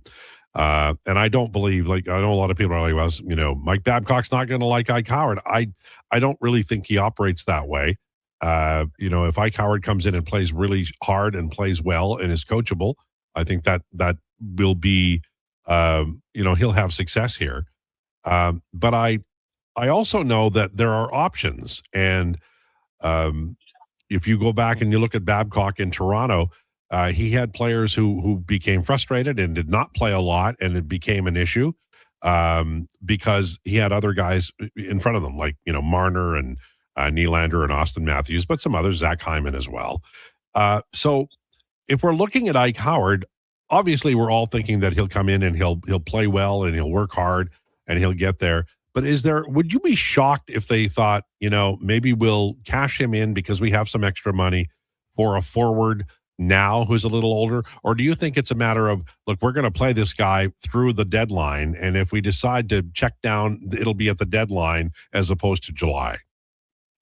My gut, and again, what my gut tells me and what the Oilers are actually going to do are often on very separate pages. But my preference, I guess, to answer your question would be, I feel like it would be a shame to give up on Ike Howard this early, even if you can trade as a piece to get somebody established. Because at some point, I know the cap's shooting up. I understand that. And we're going to shoot the moon here over the next 10, the next 2, 3, 4, 5 seasons. But you also have a young man who here is a one-shot scorer who, with a little bit of patience and a little bit of time, could turn into somebody you want on a cheaper deal that contributes in a meaningful way. If you look at the Cup champs from the last handful of years, you always have them sprinkled throughout the lineup somewhere. And it would almost be a shame for the Oilers to go get rid of him now for somebody more established when they don't really know what he is yet at the NHL level. I'd like to see a little bit of a look. I think it might end up having to turn into a slower play like a Matt Savoy was, but I'd love to see it. So to answer your question specifically, I would prefer at the deadline, if at all. But then again, I don't know what Stan Bowman's working on. I don't know who he's calling. I don't really know who's available. And if he asks for an absolute stud, that you know what you're getting, a 25-plus goal guy or something like that, if he's on the table and you can get him and there's term and it fits within the group that you're building, then I think you have to make that call. But my preference probably would be, let's see where we're at the deadline. Because if the Oilers are going to keep some powder dry, again, to steal from you, Al, they're going to have some optionality there at the trade deadline. And you kind of need some bullets in the gun to move things. And I think Ike Howard would be one that people would definitely be interested in. Thanks so much for this. Appreciate it. You have a good one, okay? Say hey to Frank for me. Always will. Thanks, Al. There you go. Bagnalk from Oilers Nation. I will tell you that when I say hey to Frank for me, a lot of people think I'm talking about Frank Sarvalli. No. Frank the dog, who is one of the most popular personalities at Oilers Nation. And I have put in requests to interview Frank, but I guess his verbal is sporadic. and we already have me, and I have long pauses, and the company really felt like we couldn't afford any more long pauses. Anything happening in the world of sports while I was talking? Well, actually, yes. A report came down from Shams Charania that the Los Angeles Clippers Toronto Raptors trade, built around Kawhi Leonard, of course, will not be complete until the NBA investigation into the Clippers is completed. Oh my so God. that's something. So how long could that drag out into the season? Mm-mm. Mm-mm. No, I don't think so. Sorry, I was just texting to see if my mic was on. Actually, I didn't see Declan turn it on or not. Anyways, it doesn't matter. It will good verbal. Thank you. It'll probably be resolved either by the end of the month or before training camps, because I can't imagine they've had a whole year to investigate this, guys. And so I know they're only starting to take it seriously now, but I imagine it'll be done before training camp starts. And that's a big deal for Toronto. Yes, it is. It's a big deal for Kawhi Leonard, because I don't know what the punishment is going to be for him specifically. I imagine a very hefty fine for the Clippers and probably some criminal charges for Steve Ballmer. But they have to get this resolved sooner rather than later. For those who don't know, could you give a really quick thumbnail sketch about what this involves? Sure. All right. So it was found out by Pablo Torre, investigative journalist or whatever, that Kawhi, who had taken sort of a sweetheart deal, he'd taken a discount for the Clippers to spend more money to make a contender and things. There had been an under the table deal that the Clippers and he allegedly made to basically him get extra millions under the table from a fake tree planting company. My apologies. Right. That was later found to be basically out of business and didn't really exist. Just so we know, everybody knows we're not talking about Bob here. This is not related at all. No. Yeah. No. But it is a big deal, and it is important that they get that straightened out. Yes, it is incredibly important that they get this straightened out as soon as possible. So, yeah, that's what's going on with my favorite team. What's going on with your guys' favorite team? I have a question for the group, and then we will take a break, I promise, because Sure. My friend Declan has his finger on the trigger of the next commercial. But are the best investigative journalists in America, and maybe even Canada, now working the sports beat instead of the news beat? It sort of seems that way, but probably not. Pablo Torre is just incredibly good at what he does, to the point where he really angers a lot of people. Maybe it's Ronan Farrow over in the entertainment section. Maybe. Yeah. All right. So on the way, we have Declanations talking CFL at 1:40. You've got a lot of comments, and we will have those for you on the way in the next segment. Lowdown with Lowetide on Sports 1440 and YouTube. Brought to you by Wolf GMC Buick. Whether you're a craft beer connoisseur or more of a wine aficionado, there's always something new to discover at Sherbrooke Liquor, a unique family.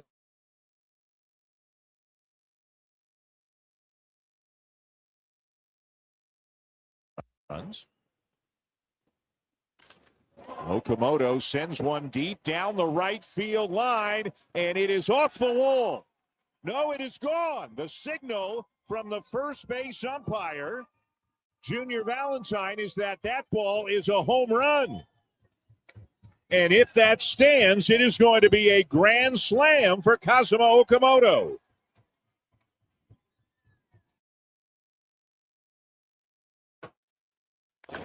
And he drills this ball to deep left center field. And it's gone.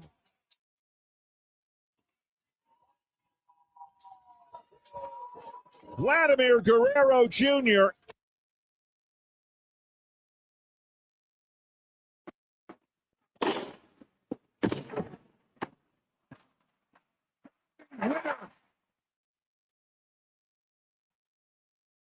Whatever it takes. Just trying to produce it here to put for spot in the women's championship match. Wow. We are seeing it all.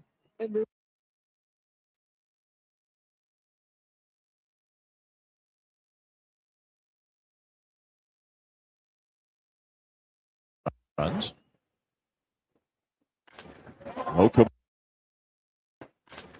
Okamoto sends one deep down the right field line, and it is off the wall. No, it is gone. The signal from the first base umpire, Junior Valentine, is that ball is a home run. And if that stands, it is going to be a...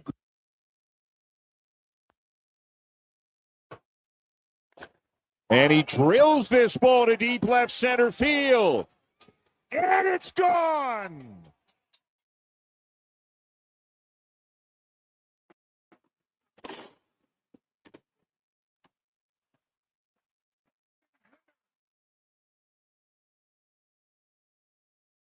Whatever it takes.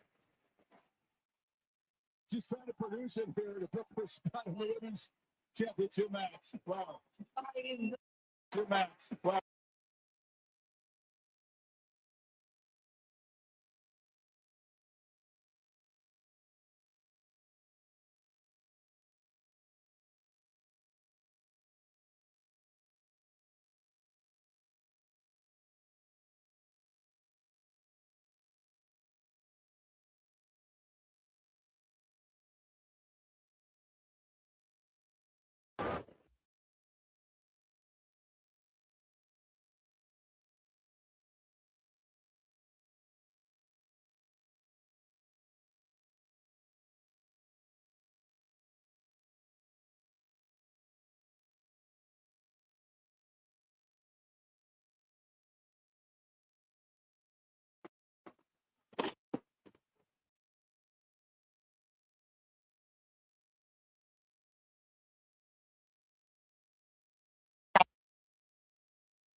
He knows all about the Expos and Oilers. It's the Lowdown with Lowetide on Edmonton's Sports 1440. Presented by Wolf GMC Buick. We're making it easy. WolfGMCBuick.com.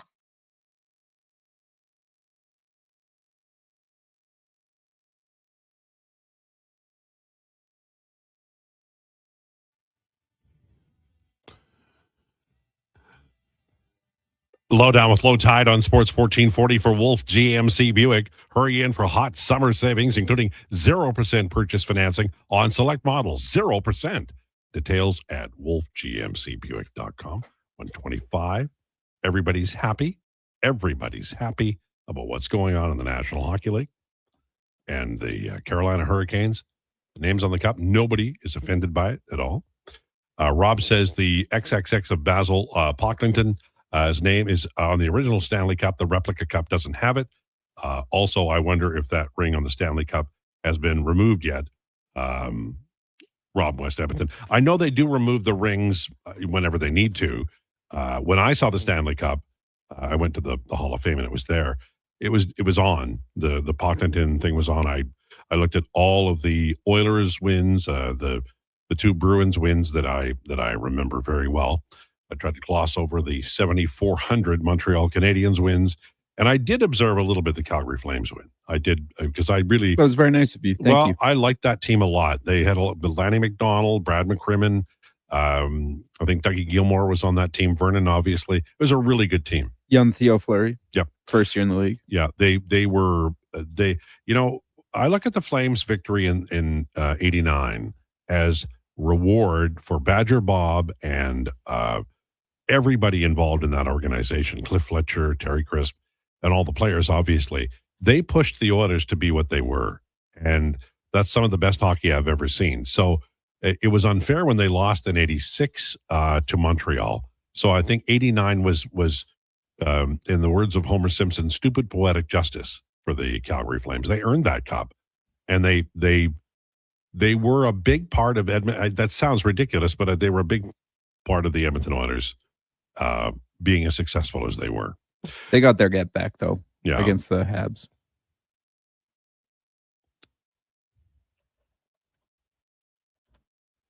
I'm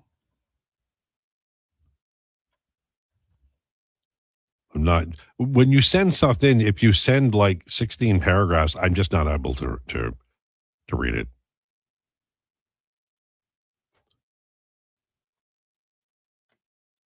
That's right. So Pablo Torre last year did get the Pulitzer for exposing the Clippers shenanigans. That's from Rob. Thank you for reminding me. I'd totally forgotten about that. But yes, he is incredibly, incredibly good at what he does. I hope McDavid puts Lenny's name on there. And then my name will be on the cup. Lone Star Len. I don't have a problem with dogs' names going on the Stanley Cup. As you shouldn't. Right? Like what if what's the name of the mascot? Hunter. Yeah. And Hunter's a badger or something, isn't he? Lynx, I believe. Right. Yeah. Hunter the Lynx. If they put Hunter the Lynx on there, would you be upset? I mean, yeah. No. I mean, I don't know. Well, that's a good answer. I have no idea. That is an interesting question. What about that Carl the dog thing in Calgary? What's Harvey the Hound? Right, Come on now. yeah. Wake up. Carl Anyways, the dog, that's a good question about there's obviously a lot of other people that have to go in the Stanley Cup first. Yeah. But the players, obviously coaches, front office people. And then if you have one name left, like who are you supposed to put on? If you're Tom Dundon, obviously you put on your wife and 5 kids. Right. But I think you could theoretically, if the Oilers won, I feel like they'd be more likely to put like Robert Clark's name on than anything else. Well, I know 3 people who were on the Hurricanes. Well, I know 4, but Tulsky and Dello got their name on. Dennis King and Cody Nicolette, who are scouts, didn't. And I would push for like all the scouts. And if you had to replace a ring like every 5 years, I'm okay with that. I think this is a big deal. And getting your name on the cup is, an all-timer, like it's important. The people who are part of the analytics department in Carolina under Eric Tulsky, those folks are going to go on to get jobs that are, more bigger jobs, general manager jobs.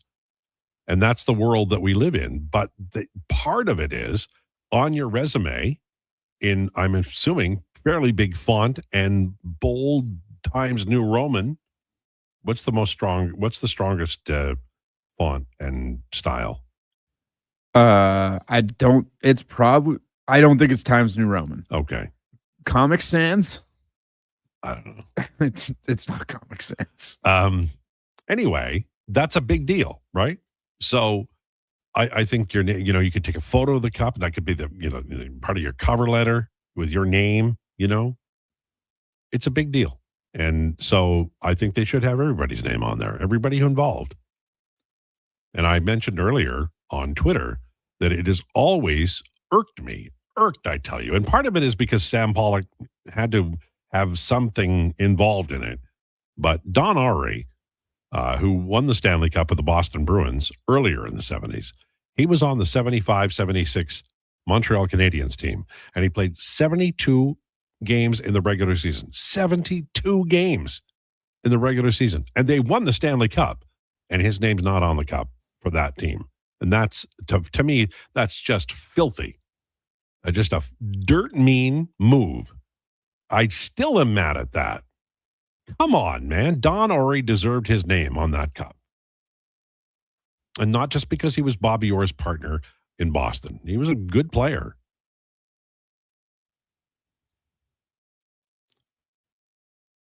You will find as you get older, you get upset about things easier. That happened 50 years ago, Hey, listen, man, I can still get upset about things now that happened 50 years ago. That had no effect on me whatsoever.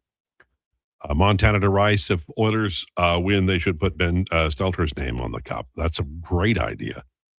That's probably the right answer, too. Yeah, it is. Yeah, damn straight. Harrison Cate's name would 100,000% be on the cup from Nick in Grand Prairie. I think he's one of the Oilers, whatever you call those guys, governors. He is actually like a member of the team. Yeah, no, that he's part of the would management. traditionally get put on the cup, I believe. Yeah. I'm not like that. I mean, you might think that's, ridiculous because you watched him grow up and you kept seeing him on stage. And I get that. And whatever, when he was like 9 when they drafted Hall or whoever or Gagne. But, I think he's gone to university and he's got, degrees, and this is the world that he lives in. And this is the career path that he chose. So, I think his name would be on the Stanley Cup. And again, I would put my dog's name on the Stanley Cup. As you should. Ziggy. Right. Did someone tweet at you a picture of Ziggy on the cup? No. Someone here, are you sure? Said, Andrew, check your Twitter for Ziggy on the cup. Come on. AI, it does some amazing things and some horrible things all at the same time. In my opinion, mostly just horrible things. But then you get things that say, like, you mean Lowetide is God. Andrew Bell? Maybe. I don't know. This guy's name is just Andrew. Oh, no. It is Ziggy's. Ziggy is on the cup. Ziggy's name is right after the last Dundon. Oh, nice. Well, that I thoroughly endorse that. That is, I'm retweeting that, Andrew. And it says made with AI. I have nothing to do with AI. Me neither. I remember in school, we had to have these debates, essentially, in class. And you just got saddled with one. Mm-hmm. If you were arguing pro or for. Right. Or pro or against? Yes, that one. Thank you. But we got to choose our topic from the list of whatever. And so me and a bunch of buddies were like, oh, AI, like AI in media. Let's do that one. Hoping that we would get to argue against. Well, they did, and I had to argue for. Oh, that sucks. I personally think I won the debate. And then after, the funniest part was that the two of them were sort of for it, that were on the against, and I was 100% against it. And like the sides were basically swapped. But that's actually good, because then you have to, because you go in with a certain persuasion, now you have to argue the other side. And that's actually really good. I like that idea. The reason I don't use AI is because I write for The Athletic. I write my blog, broadcaster. I always want you to know that every word written, every typo is me. And I'm to the point where I was reading somewhere where people go, you can tell it's AI because there's M dashes. I love using M dashes. I've taken them out of my life. I don't even have them anymore because I don't want people to think that I'm somehow using AI. Yeah. Hey, you know what? Got to protect yourself. Well, I just,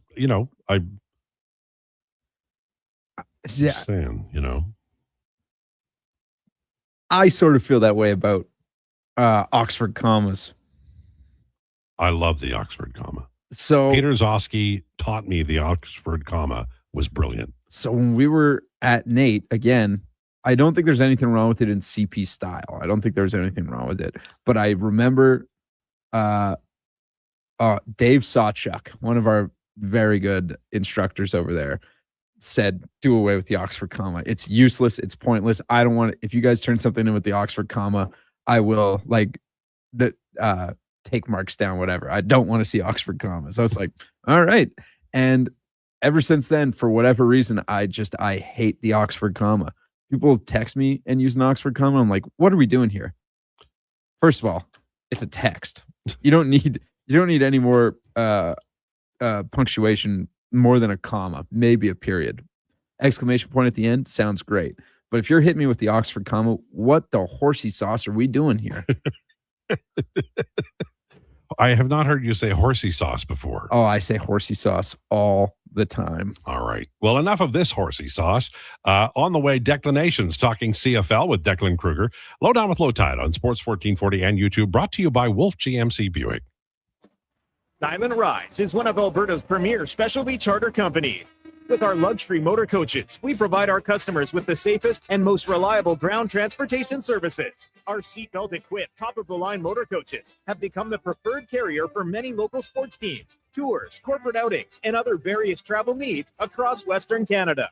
For more information and to request a quote, contact sales at 877-748-0991 or visit silentrides.ca. Expand your brand with Fusion Promo Marketing. Fusion is your trusted partner for all things branded merch and apparel. Thousands of products perfect for businesses, sports teams, and corporate events. Fusion with a Z. Promomarketing.ca.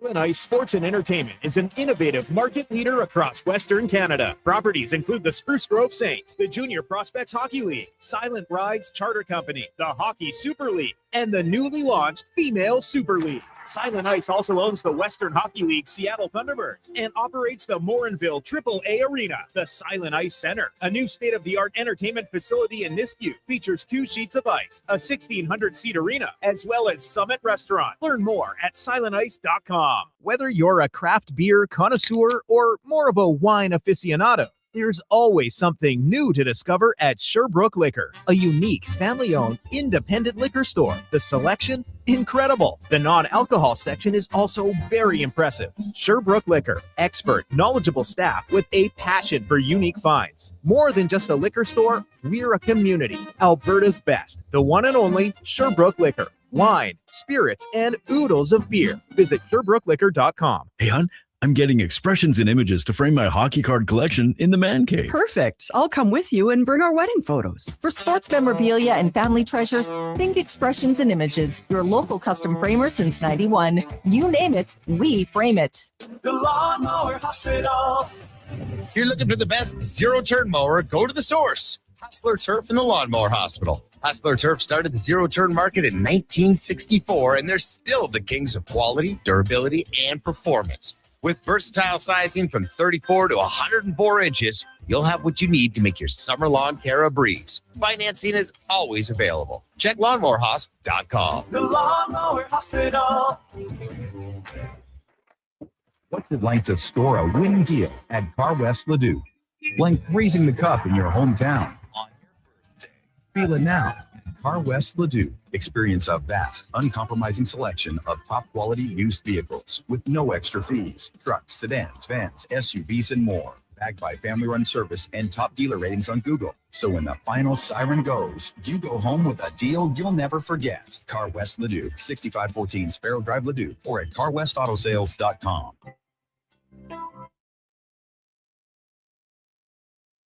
He knows all about the Expos and Oilers. It's the Lowdown with Lowetide on Edmonton's Sports 1440. Presented by Wolf GMC Buick. We're making it easy. WolfGMCBuick.com.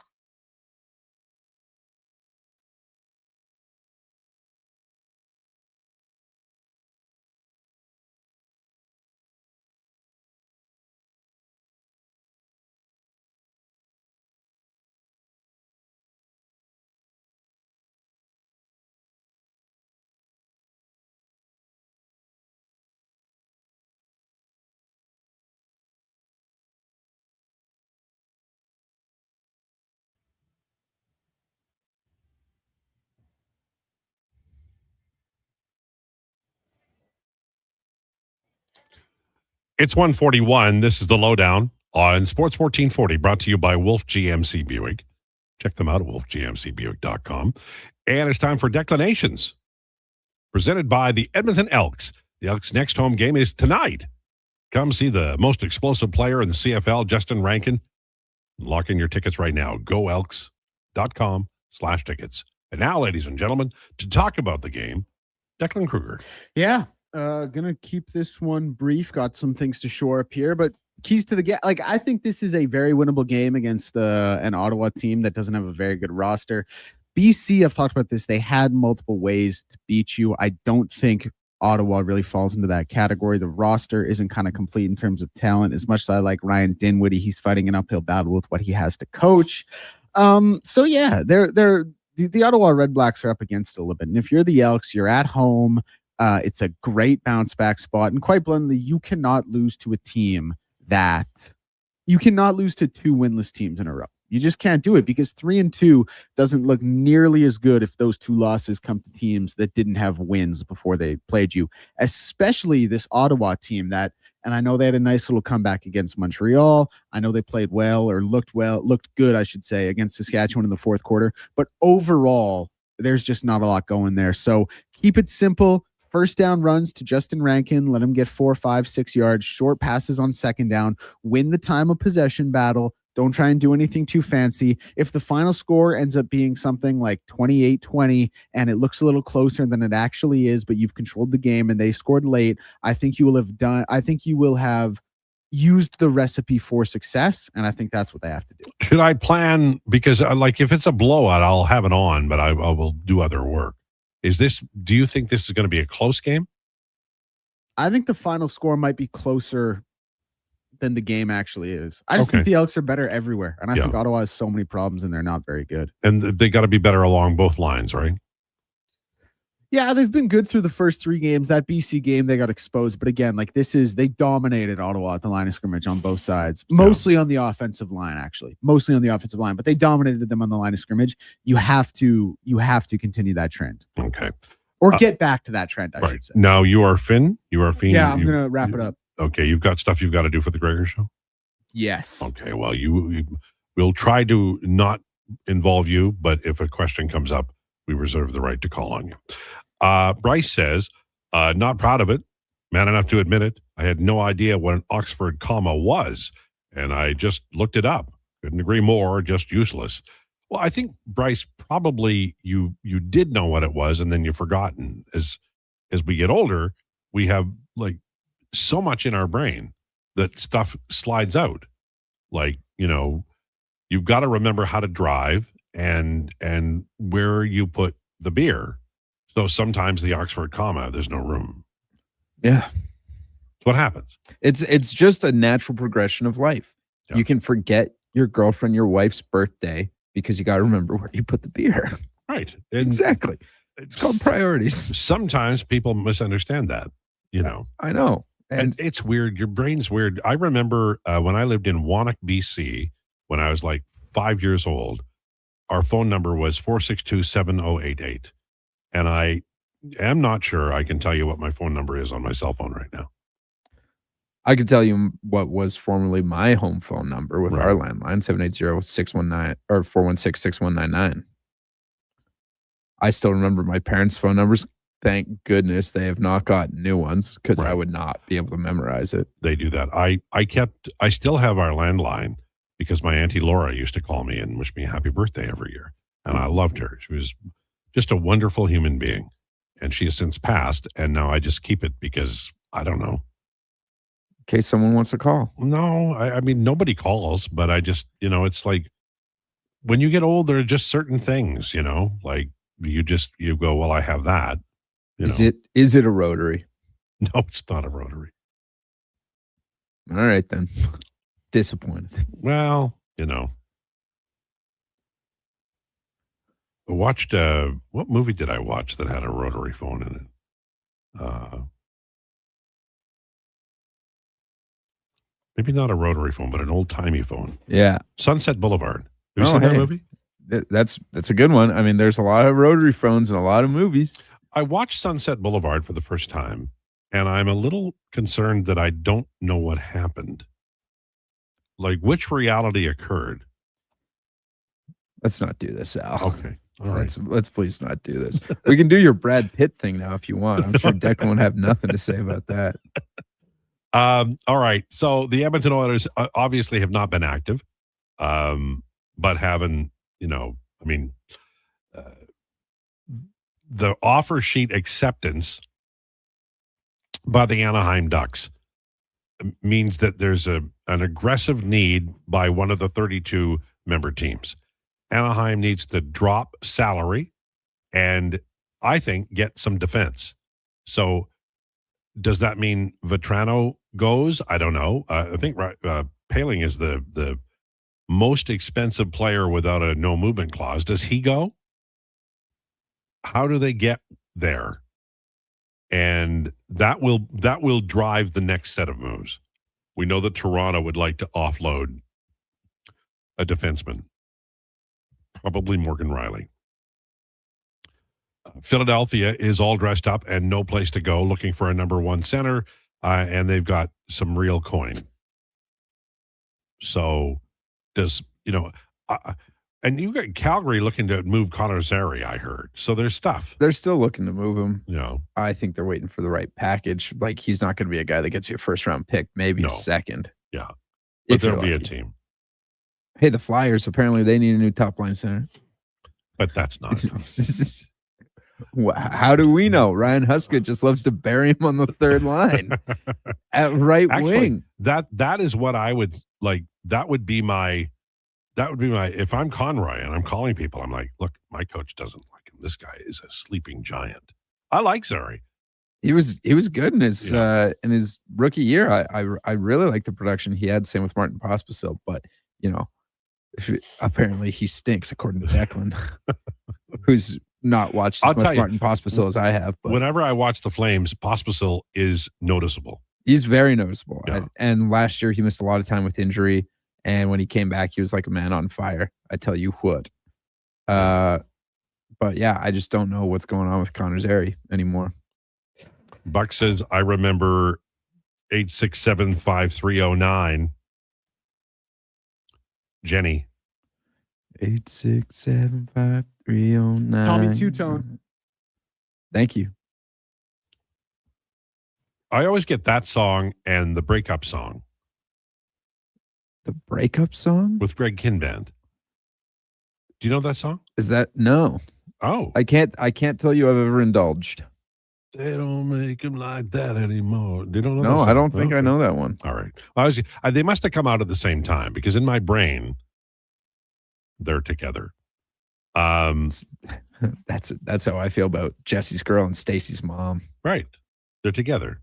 Yeah. They're the same song. They're talking about the same person. Hey, LT. I think the Carlsson contract is going to be really bad in the next couple of years if he's not producing 100-plus points a year and in the top 3 scorers every season. He does not deserve $18 million from Joe Daddy. He got offered the money. He accepted. They are now playing games in Anaheim with Carlsson as part of the team. He didn't go out and say, I would like you to sign me to an offer sheet. The Philadelphia Flyers came along. And honestly, the Anaheim Ducks were sleeping at the wheel. By the way, great band, Asleep at the Wheel. That's good. It sounds like the whole situation with that too is like his camp got offered the $18 million, and they went back to the Ducks and said, "Listen, you give us 15, everything's fine." And they were like, "Oh, I don't know." And so the Flyers offered him $18 million. Bucks. Is there not some part of management that has to go, wait a minute, I smell an offer sheet. Maybe we should take this. If we're going to accept it anyway, maybe we should accept it and save $15 million of the boss's money. Yeah. Anyway, so there was that. And then after they matched, I guess the Duke told me this, is that Carlsson came out and said there was no bad blood between him and Pat Verbeek. Like everything's all good in the hood, I guess. It's a major story. Like them accepting it doesn't end the story. The Anaheim Ducks beat the Edmonton Oilers in the first round of the playoffs, and they had a marvelous future. That future is gone. They're badly injured. They don't they don't have they got to cobble together an NHL defense, and they might have to trade somebody good. Not like better than Vetrano. You can't trade your starting goaltender. You can't trade the 2 young defensemen that you've got signed to big money. But what are you going to do? You got a real scorer to sign, and would he not be interested in getting something close to what Carlsson just got? And you can't give that to him. Well, he's a 40-goal guy. You can't give him more than $7 million. No. And so this was Brandon's crackpot idea. Was, all right, Cutter, things have been messed up, but you can really help us here. 1-year deal at a huge discount, and then next year we promise we've got you covered. But actually, that makes sense. That might be what they have to do. But for this year, brother, we need you to take one for the team. And he won't do it, but that would be that's the first call I'd make. Oh yeah, Say, look, I would be shocked if they didn't make that phone call already. Loan me a dime. Listen, man, we were in the playoffs last year. We believe in you. We just need some help. Yeah. Does Donovan lurking like that bother you in any way? No. Did you guys do a roundtable yesterday? How did it go? Is that where we got Brian Rust from? Oh, Okay. very nice. All right, cool. He's like that. He comes up with obscure names. Well, Rust is a pretty good I player. imagine He's they were older, talking though. about trade targets for the Edmonton Oilers. Yeah. Rust is not even, that's not that obscure either. No, I know. I'm just teasing. But he's a little older. 34? Yeah. That is old. Lowetide, I'd love to see Frederick with both Kirby and Colton Doc. Can that happen? It could. I mean, I don't know what the Habs are doing there, but there's a lot of things open and opportunities, and the Oilers could be in the game, but they also, sounds like they're not. It's not a priority to spend all the money this summer. So, and that makes sense because at the deadline you may get something that maybe you don't need a center, but you need a right defenseman because of injury. You'll know more at the deadline. So if you make a deal now, you might really regret it because your team doesn't, develop in the way that you thought it was going to, and you're left, holding the bag, as it were. That could very, very much happen. Mark in St. Albert, LT shirt is an assault to my eyes. Well, that was the aim. That's what I was looking for. You should see what I'm wearing tomorrow. Yeah. Yep.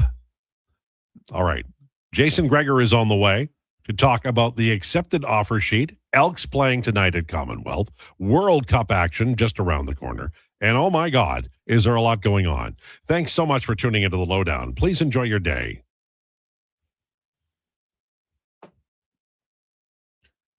Brought to you by Sean Cunningham of Remax Real Estate. For your next move in the Edmonton or area, call or text Sean directly at 780-265-0165. Wimbledon semifinal results from the women's singles earlier today was Karolina Mukova over Coco Gauff in 3 sets, while Linda Noskova beat Martha Kostuk in straight sets. In the MLB right now, games around the league. See the Yankees lead the race 12-4 in at the top of the 9th. Braves lead the Pirates 6-5 in the bottom of the 8th. Orioles lead the Cubs 3-2 at the same time of the game, and the Guardians up 5-2 on the Twins. The one final today so far saw the Mets over the Royals 7-3. FIFA World Cup, the lone game of the day, will get going at 2:00. That's about 5 minutes here in between France and Morocco. And week 6 of the CFL kicking off with Ottawa and Edmonton at 7 p.m. In the sporting world, in case you missed it, Leo Carlsson has had his offer sheet from the Philadelphia Flyers matched by the Anaheim Ducks, while Dylan Larkin has added a 4th team to his trade list, now accepting a trade to the Dallas Stars. England's Jardel Kwanzaa has got a 2-match ban for his red card against Mexico, and Macklin Celebrini has won the IHF Male Player of the Year. I'm Declan Krueger. This has been a Sports 1440 update.